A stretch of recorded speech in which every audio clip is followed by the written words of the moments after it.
Jadi materi mata kuliah dasar ilmu komunikasi selama setengah semester 1 ini adalah sebagai berikut. Materi yang pertama yaitu definisi komunikasi. Komunikasi adalah sebuah proses interaksi dari komunikator melalui sebuah saluran untuk menyampaikan pesan ke komunikan dan mendapatkan feedback. Komunikasi berasal dari bahasa Latin communis yang berarti membuat kebersamaan atau membangun kebersamaan antara dua orang atau lebih. Akar katanya komunis adalah komuniko yang artinya berbagi. Secara sederhana, komunikasi dapat terjadi apabila ada kesamaan antara penyampaian pesan dengan penerima pesan. Selanjutnya yaitu sejarah perkembangan ilmu komunikasi. Perkembangan ilmu komunikasi bisa ditelusuri sejak peradaban Yunani kuno, tepatnya beberapa ratus tahun sebelum Masehi.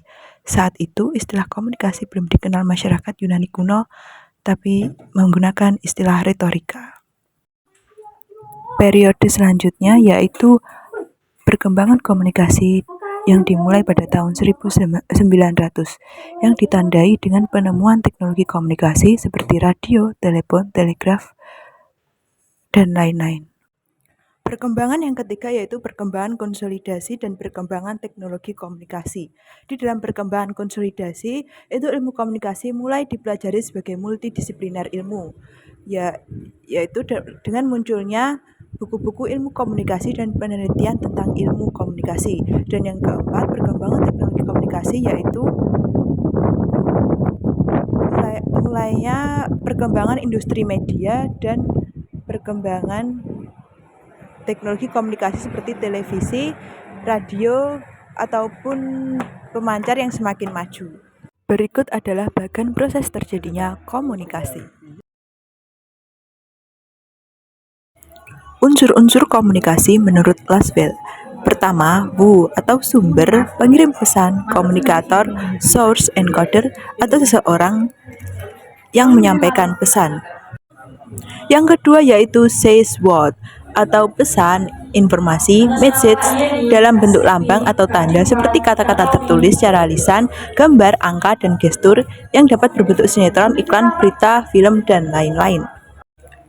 Yang ketiga yaitu in which channel atau saluran atau media atau channel, yaitu sesuatu yang dipakai sebagai alat penyampaian atau pengirim pesan.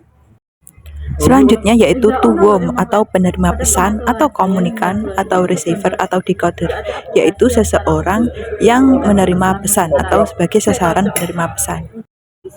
Yaitu yang terakhir what effect atau umpan balik atau feedback, yaitu suatu dampak yang timbul sebagai pengaruh dari pesan yang disampaikan. Fungsi yang pertama yaitu fungsi komunikasi sebagai komunikasi sosial, berarti komunikasi penting dalam membangun konsep diri, aktualisasi diri, kelangsungan hidup, memperoleh kebahagiaan, menghindari tekanan dan ketegangan, serta memupuk hubungan dengan orang lain. Fungsi yang kedua yaitu fungsi komunikasi sebagai komunikasi ekspresif, tidak semata-mata bertujuan untuk memengaruhi orang lain, namun juga dapat dijadikan sarana penyampaian perasaan atau emosi. Fungsi yang ketiga adalah fungsi komunikasi ritual.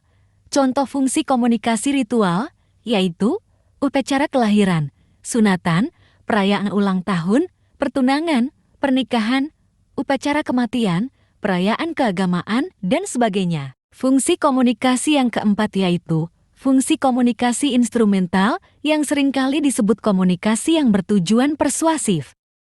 Berikut adalah 12 prinsip-prinsip komunikasi.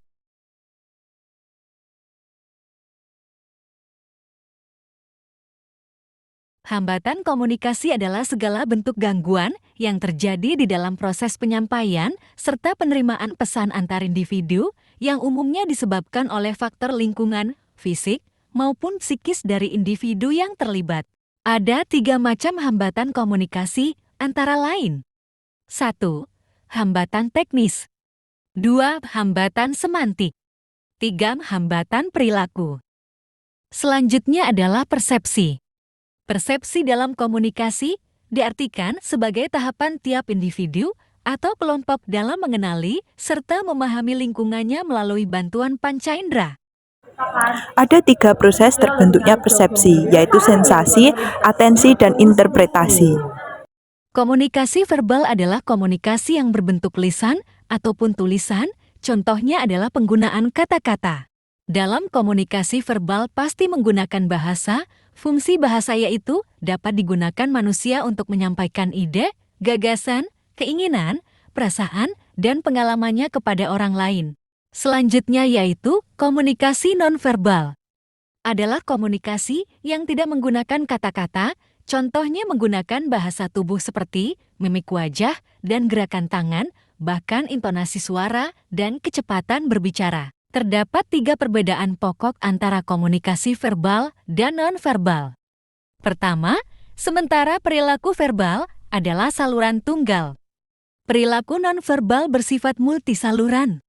Kedua, pesan verbal terpisah-pisah, sedangkan pesan nonverbal sinambung. Ketiga, komunikasi nonverbal dianggap lebih jujur. Dan berikut adalah daftar pustaka yang saya ambil referensinya.